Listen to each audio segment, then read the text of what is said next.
आषाढ special तळणीचा पदार्थ करतोय। आज आपण करतोय मस्त तिखट पुरी।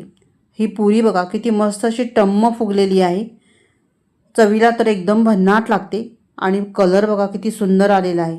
आज आपण बनवतोय ज्वारीच्या पिठाची तिखट पुरी। चला तर मग वेळ न दवडता रेसिपीला सुरुवात करूया। प्रीती समय रेसिपीजमध्ये आपलं खूप खूप स्वागत आहे। 1 कप इथे मी ज्वारीचं पीठ घेतलेलं आहे। त्याचबरोबर अर्धा कप आपण गव्हाचं पीठ घेतलेलं आहे आणि पाव कप इथे आपण बेसन घेतलेलं आहे। गव्हाच्या पिठामुळे काय होतं, बाइंडिंग चांगली येते। इथे 4 मिरच्या, 2 इंच आलं आणि 7 ते 8 कढीपत्त्याची पानं घेतलेली आहेत। याचं एक आपण वाटण तयार करणार आहोत पाणी न घालता। आता यामध्ये तुम्ही लसणाचा वापर करू शकता, मी इथे लसणाचा वापर केलेला नाही आहे।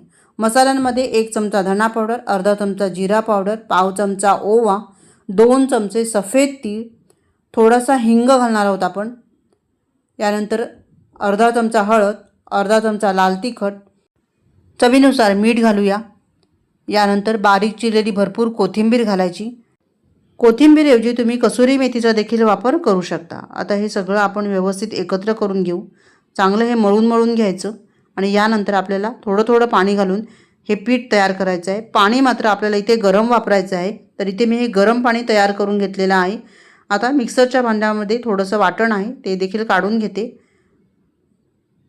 अशा पद्धतीने हे गरम पाणी वापरायचं, कारण ज्वारीच्या पिठाला चिकटपणा नसतो, म्हणूनच आपण इथे थोडंसं गव्हाच्या पिठाचा वापर केलेला आहे आणि गरम पाणी घातल्यामुळे पिठाला चांगलं चिकटपणा येईल। आता पीठ चांगलं मळून घ्यायचं आणि घट्टसर पीठ आपल्याला इथे तयार करून घ्यायचं आहे। अगदी चांगलं मऊसूद असं पीठ तयार करून घ्यायचं। इथे बघा मी चांगलं मळून हे पीठ तयार करून घेतलेलं आहे। आता ह्याला विश्रांती न देता लगेचच आपण ह्याच्या पुरी तयार करायला घेऊया। तर ह्याचे छोटे छोटे असे पेढे तयार करून घ्यायचे आहेत आणि त्यानंतर सर्व पुऱ्या आपण लाटून घेणार आहोत। इथे बघा असा पेढा आपण तयार करून घेतलेला आहे। तर तुम्हाला किती मोठ्या पुऱ्या करायच्या आहेत किंवा लहान करायच्या आहेत त्यानुसार हे पेढे तयार करून घ्या। यानंतर एक पेढा मी इकडे घेतलेला आहे आणि याला आपण लाटून घेऊया। आता लाटण्याला मी थोडंसं तेल लावलेलं आहे जेणेकरून चिकटू नये।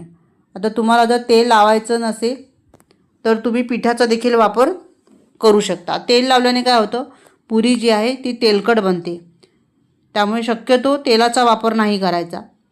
तर इथे आपली पहिली पुरी तयार झालेली आहे। आता दुसरी पुरी आपण पीठ लावून तयार करणार आहोत। ते एका प्लेटमध्ये मी ठेवून दिलेलं आहे। आता बघा इथे मी गव्हाचंच पीठ घेतलेलं आहे। हलकंसं पीठ लावायचं, जास्त पीठ लावायचं नाही, नाहीतर मग तेल खराब होतं, म्हणून हलकंसं पीठ लावायचं लाटण्यापुरताच। लाटेपर्यंत ते पीठ जे आहे ते निघून गेलं पाहिजे असं पीठ आपल्याला इथे लावायचं आहे। बघा सगळं पीठ काढून घेतलं आणि ही पुरी आपण तयार करून घेतली। यामुळे काय होतं, पुरी जी आहे ती तेल पित नाही। आता अशा काही पुऱ्या मी तयार करून घेते। इथे मी तेल गरम करत ठेवलं होतं, तेल चांगलं गरम करून घ्यायचं आहे। पुरी सोडायची ह्यामध्ये आणि पुरी थोडीशी वर आली की त्याला आपण अशा पद्धतीने झाऱ्याने दाबून घ्यायचं, म्हणजे मग पुरी छान फुगते। गॅसची फ्लेम जी आहे ती थोडी मोठीच ठेवायची आहे, मध्यमपेक्षा थोडीशी मोठी ठेवलेली आहे मी।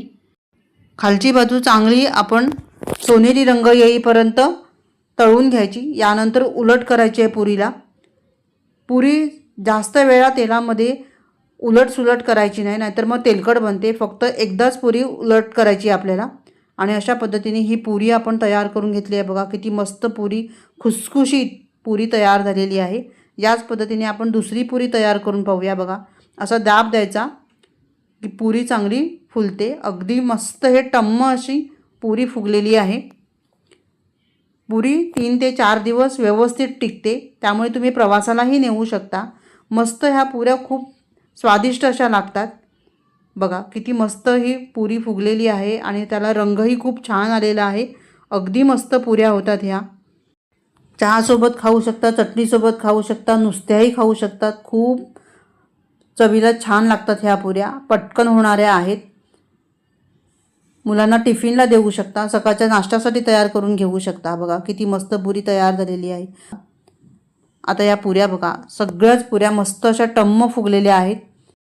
सर्व पुऱ्या मी तिथे तळून घेतलेल्या आहेत, तुम्ही पाहू शकता कशा मस्त अशा टम्म फुगलेल्या आहेत। पाहू शकता तुम्ही किती मस्त पुऱ्या तयार झालेल्या आहेत. पुरी बघा बिलकुल तेल पिलेलं नाही आहे. रेसिपी आवडली तर व्हिडिओला लाईक करा आणि चॅनलला सबस्क्राईब करायला मात्र विसरू नका. व्हिडिओ पाहिल्याबद्दल तुम्हा सर्वांचे खूप खूप आभारी आहे. पुन्हा भेटूया अशाच एका छान नवीन रेसिपीसह. तोपर्यंत धन्यवाद. Bye bye.